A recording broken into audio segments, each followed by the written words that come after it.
Hey yo, what's up everyone? It's your boy CrispPurpose back at it again with another Gems of War Tower of Doom video for you guys. So for this week, we are in the thorny kingdom of the Forest of Thorns filled with elves, man. And we have a lot of things happening this week. So in this video, we're going to be taking a look at a team for the Tower of Doom. We're also going to be taking a look at a team for the Underspire for the Kingdom of Forest of Thorns. And as well, we have a new campaign. The Wilhelmina's Rose campaign has started. So we're going to be taking a look at the campaign, at the Mythic, at the new pet, the weapon, and also what other resources we're going to be collecting throughout the weeks that this campaign is going on. We also have the exclusive news on the new Mythic for Friday. So we're going to be taking a look at that, see what the troop art looks like, the spell, the mana color and cost, as well as the traits on the troop. So stick around for that at the end, as well as we have the December event calendar. We're going to be breaking down what's going to be coming up for the month of December. And I want to make mention as well that I'm going to be traveling in this month. So if you see the videos are sporadic throughout the month of December and possibly throughout the month of January, just know that that's the reason. And I'll keep in contact with you guys. I'm also going to be vlogging as well. So look out for a video, I should say, on the new channel, the Crisp Gaming TV. We'll be having videos, vlogs covering, my time touching grass, as the saying goes. You know what I mean? So stick around for that. But of course, we need to pay attention to the weapon right here. The event weapon is the Doomed Broadsword. That is the weapon that you need to have in your team so as to maximize your score for this green Tower of Doom. So the teams are going to be following up right after this. So this is the super loopy team that I'm going to be using for the start of this green Tower of Doom. So the Explode Stool is a really good generator that you can find in the faction, which is a Manathax, right? Which is associated with Zejin. This is an elemental troop, 14 mana cost. The spell is Detonating Spores, in which it will explode, I think, half of your magic of gems. And if the enemy is diseased, it will poison 1 to 4 enemies. Pretty cool spell, really good to generate mana here, and really easy to acquire. And that's the cool thing about this team. Everything on this team, you can get it this week. Right? So this troop right here, you can go down to the Manathax faction, toss a couple of chaos shards of the portal. This is an epic troop. You will 100% pick up a copy of this. The great thing about the troop as well, that is impervious. So it cannot be inflicted with negative status effects, right? It's going to be working really good for you in that first slot. Then on the team as well, excuse me, we have Kronos. Kronos is a mystic troop from Drifting Sands with a 24 mana cost of green, red, and purple. Spell is Time Flux, in which it will deal magic plus 5 damage to all enemies. Then it will convert all blue gems to hourglass gems. Hourglass gems are simply yellow gems that shape like hourglasses, that when you match them, explode them, or destroy these gems, you will gain an extra turn that will bypass Submerge. You don't have to worry about not submerge. What the hell am I talking about? About freeze. It will bypass freeze, right? So if your troops are frozen, you don't have to worry about it. I'm talking about submerged here. What the hell? Mine is tripping, right? The troop also has that Essence of Time final trait in which it will enchant all allies when I gain an extra turn. So you see how that's going to work really well, right? You match one of those hourglass gems, all troops are enchanted. Once you have this on your team and you're consistently exploding those hourglass gems, you have a perpetual enchant. It's one of the coolest things I've ever seen. Right? Really, really like it. Troop has spell damage reduction, and it has arcane, so every single time you cast it, it gains more magic. Every single time an ally casts, I should say, it gains more magic. Leprechaun is going to be here on the team as well for exploding green gems at the start of battle, giving my team a really fast start. Then there is the Doomed Broadsword. This weapon deals magic plus, what's that? Magic plus 3 damage to one enemy, and a random enemy plus 2 per tempering level. If the enemy uses green mana, it will inflict bleed. And if the enemy has a doom, it will break their armor. That's kind of cool to see, though. Armor breaking, but only when there's a doom, man. I wish that was on the other part of the spell and it only bleeds, for the second half. But, it works. Whatever works here. The class, of course, is the Archer Hero class. Main reason I'm using Archer is because I have a 50% mana start. And the class comes with that Root Trap and the Nature's Aura. The Root Trap is important because, obviously, my Explode Stool has no skull damage reduction. So as I get deeper into battles, you want to keep that protected with that root trap. And of course, Leaf Storm is important. As you guys can see as well, I have different potions here selected because I purchased up in the shop. So I have Potion of Enchantment, Potion of Explosion, Potion of Rejuvenation, and a Potion of Armor. The main reason I went for the Potion of Armor here is because I wanted to get some level of skull damage reduction on that Explode stool at the front. Let's take a look at the banner here. The banner on this one is the Warren banner from the Warren's faction. So this is a +2 on green, +1 on yellow. Then we're minusing blue because obviously we convert that away with our Chronos. Let's hop into a fight, man. This is against the Vampire Hive in this Tower of Doom. See if we can make it a really quick one. So as the gems explode, your main focus is getting your Explode Stool spell ready, right? He will do everything you need to. But there we go. So there it is. That is the new gem right there, the new power gem. This is the bleed gem. It's called. It's a purple gem. I was expecting red. For some reason I was expecting red. This gem will cause a random enemy to be inflicted with bleed. Deals true damage at the beginning of each turn based on the amount of bleed applied. A max stack of 4. Right. So that's cool. Right. That's cool to see. New gem mechanic. Let's get it done. And as I said before, with our Chronos, we're going to be able to just hit them and explode. The thing is, I can't really show how controlling this team is until, what was that? That wasn't nothing good, right? I didn't even see what that was. All right, let's go to the room number 4 here. I want to pay attention to these for the guild. Cam, can you record this for me? Just in case I get a good room. All right, so there we go. We got the Explode Stool, cast him, right? And now we cast Chronos. If we had a 4, like, there it is. There we go. Extra turn. Anywhere you get alignment between blue and yellow, you cast your Chronos. There you go. Extra turn. Unlock is room number 4. Right, Cam? Please. Unlock room number 4. Yes, floor 1. It's floor 1. All right, let's go to the boss room here, and then we're going to move on, man. We have a lot to cover in this video, so we're not going to take too long on just one aspect here. Let's see if we get that explosion. Let's go for a leprechaun. Oh, come on. That sucker mana drained me. All right, let's go with this. Then I'll go for the explosion again. There we go. Chronos. Yeah, this team is going to be really good as you go deeper into battles because it's going to loop like crazy, man. It's going to loop like crazy. So that's basically it right there for the Tower of Doom team. Explode Stool, followed by Chronos right there with his Time Flux spell, converting those blue gems into hourglass gems, which are essentially yellow gems that can give you an extra turn. And then Leprechaun for an empowered start. I put the weapon at the back. You can also put the weapon in the 3rd slot, but I'm gonna keep it at the back of this, man. No need for that. The team for the Underspire is gonna be following up right after this. So this is the team that I'm going to be using for this Force of Thorns Underspire. So the Elemental Sentinel is going to be here. This obviously is a troop that is acquired by doing your Underspire each week. The spell for this, the Elemental Warding, is really good, right? You will explode a column, gain life, and then if the enemy is cursed, you're going to create 8 of those giant green gems. Those are really good. I should say they're called green giant gems. Let's get it correct here. The troop is great in the 1st slot because it deals double skull damage versus cursed enemies, and it also curses and entangles enemies when they deal skull damage to you, right? So really good in the 1st slot, and it has skull damage reduction. I think this is considered, this along with the one that does like the blue version, are considered the 2 best of the Sentinels from the Underspire. So the weapon of choice is going to be the Thorn of the Gods. This is an exploding type weapon from the Kingdom. This explodes green gems and grants a random status effect to all Forest of Thorns allies, then it will summon a Forest of Thorns troop.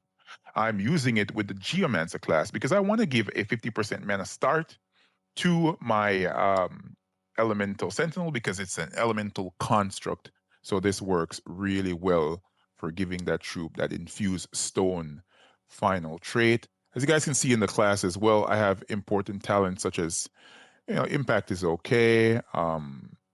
the spell damage reduction from the anti-magic spear, the tactician, rock solid, stone mastery is going to be useful. And of course, that fortitude. I'm running a 20% start from an Anu for the rest of the troops on the team. The main troop that's getting that 20% start is Gladius. This is the floral dragon for green. We all know these troops. Pollen Cloud is the spell, dealing magic times 3 damage to all enemies, then converting 5 green gems to fair fire gems. There's a 10% chance for an extra turn, boosted by green gems. Traits are, okay, not that important. And at the back of the team, we have Daughter of Yasmin here. This is going to be converting red gems to green, conjuring a green storm. Really cool, right? The troop also has Revenge, which I'm not going to be making use of, to be honest. This is going to be just there at the back. If I wanted to as well, I can actually go ahead and move my Gladius to the second slot, and move this all the way at the back, because that should work fine for it, right? So yeah, that's how it's going to be, just in case. Just in case. All right, let's hop into a fight here in the Underspire, man. Then we're going to move on to the campaign. Take a look at that. See what's popping over there. All right, can we get mana to convert? No, there is nothing much. So we're just going to match some gems. Let's do that. All right, see when I mentioned the entangling and the cursing? Even impervious troops, if they were here in the first slot, would get hit by that. That's a great thing about that troop. Really, really cool. All right, so we got a weapon spell ready. We're just going to cast this to get a green storm to ensure that we get some cascading green gems. And there we go. The main damage dealer is spell ready, which is our floral dragon, and he gets the job done. It's a really cool option to have. Of course, if you don't have that, there are other good troops in the kingdom. So, for example, troops such as Rowan are here. There is another, I think there's an immortal here as well that you could use. So just in case, there are other options. I see what I'm talking about, man. That's so good, bro. That is literally one of the best setup of traits I've seen. Skull damage reduction into curse entangle with skull hit against you, and then I can deal double skull damage to them when they're cursed. That is amazing. That is amazing. All right, so that is the team that I'm going to be running in the Underspire. Very straightforward. Elemental Sentinel, Gladius, Daughter of Yasmin, and the Thorn of the Gods. Let's take a look now at the campaign and see exactly what we can gain from going deep into this one. So Wilhelmina's Rose campaign, as I said before, is here, and let's take a look at the Mythic. So Queen Wilhelmina is an undead mystic with a 24 mana cost of blue, red, and purple. Spell is Ancient Love. Oh, that spell art is actually pretty cool. It's a heart with a rose inside with chains. Man, that sounds like me and Cam, right? Got that Ancient Love going. All right, so it steals life, magic plus 3 life from 3 random enemies. Not bad. Life stealing from enemies is great. So this is like it's sad to say, but it's a weaker version of Morthanized Darkness. Right? That is a weaker version of Morthanized Darkness. Right? Because this steals life from 3 random enemies. Morthanized Darkness steals life from 4 random enemies. I'm constantly burping in the mic. Right? And the boost ratio is off of bleed gems. It's a +5 for each 5 for each bleed gem on the board. The thing is, the troop by itself, I don't think puts enough bleed gems on the board, right? The Life's Blood creates only one creates a bleed gem when my turn begins. So only 1. That's crazy. Right? That is crazy. So yeah, it's okay. It's just stealing life. That's all it does. This is a vampire. That's all she is. It's just a vampire, man. Just a bloodsucker out here. All right. So yeah, let's see what else is here in this campaign. So this is the new pet. Is that mod? That's how you pronounce that? Mod? Like getting mod? Like scratch scraped up? Right? Yeah. It's a cosmetic pet for Wilhelmina's Rose campaign. Nothing great. I hate cosmetics. I'm not gonna lie. Not a big fan of cosmetic stuff. That is the artifact right here, Wilhelmina's Rose, and it will grow as you go through the campaign, as you can see. Pretty nice, man. By the end, it has teeth. All right, let's see what else is here. What else is here? Did we see what books are we getting? This must be purple books, right? This has to be purple books. Is that two purple books or one? Let me go all the way back here. How many? That was one. Ooh. Okay, so all right, so we get one purple book right there. And here is the weapon. Not bad. This converts all gems of chosen color to bleed gems. All right, so this is a way to put bleed gems on the board. That's not bad. So if you get an extra turn with this, that's pretty good. Then you follow up with the new Mythic. Good work on the team, right? So you create those bleed gems and you will burn and inflict bleed on all enemies of that color. Right, so with the bleed gem, you're going to be dealing true damage, and you stack true damage with the life steal. There's something here. That's not bad, right? It's just life stealing the hell out of them, right? By the end, your troops are super tanky, and they got nothing. That's okay. Not bad. I like it. I like it. All right, so we were 2 books in, 3 books in. Is it 3 books or 4 books?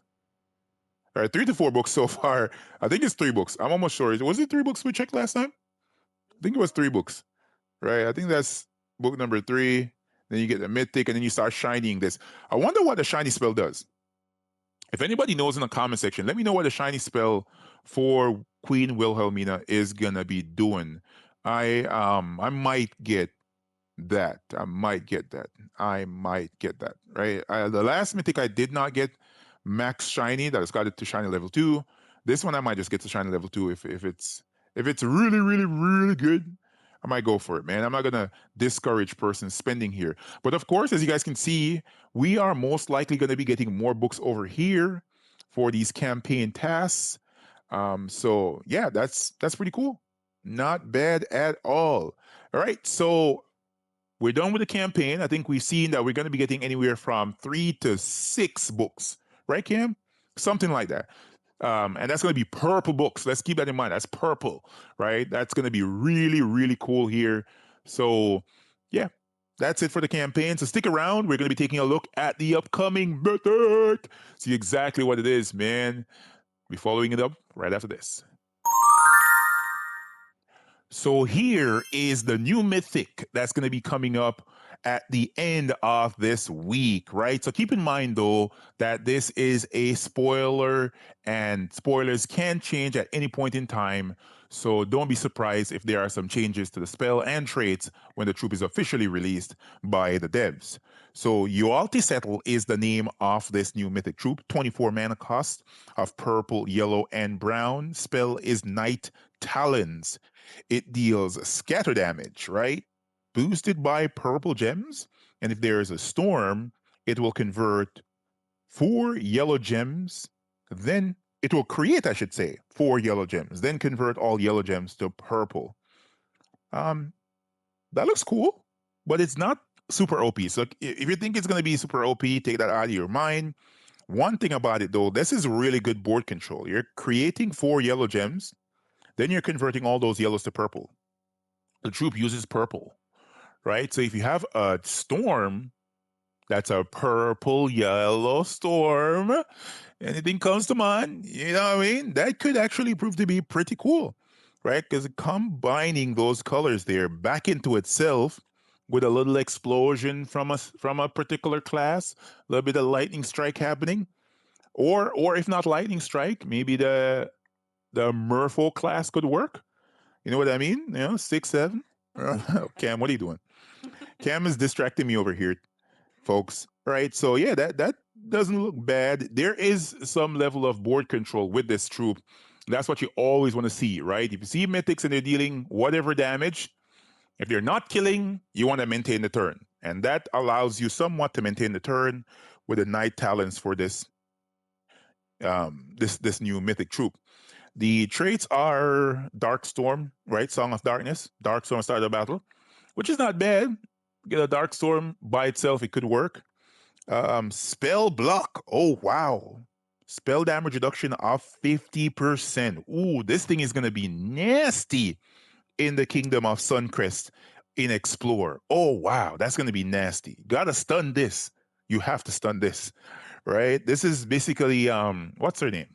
What's that troop from Silverglade that has a crazy amount of spell damage reduction as well? What's the name of that troop? I think it's like Will of Nisha. Yeah, Will of Nisha. That troop is that troop is annoying when you try to fight over there on the Mythic fight. So yeah. And then the final trait is Night Song. All purple allies gain 2 life and magic at the start of each turn. 2 magic is cool. 2 magic could be used. It's a purple troop that has a purple storm, 2 magic every turn. It's useful, but I think that there are better ways to gain more magic, especially in a purple team, because you have like those gem dragons, you know what I mean? And the cosmic dragons that do that as well. So that is something to keep in mind.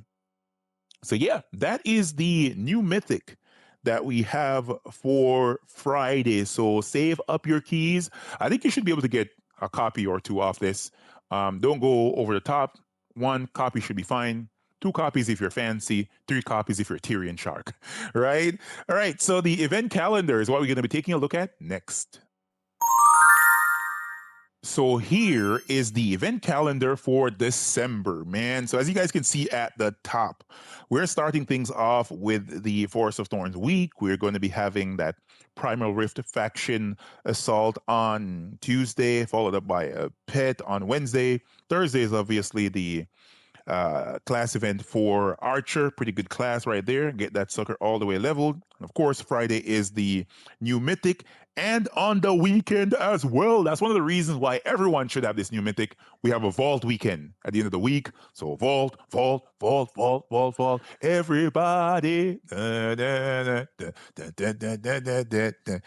baby. Vault at the end of the week. Go ahead and get those Vault keys, baby. All right, so we have next week a raid boss event in the kingdom of the Zaijin. That's going to be really cool. Zaijin has a lot of OP options for a raid boss. A Man Attacks Faction Assault on Tuesday, Pet Rescue on Wednesday, and then the Thief Hero class event on Thursday.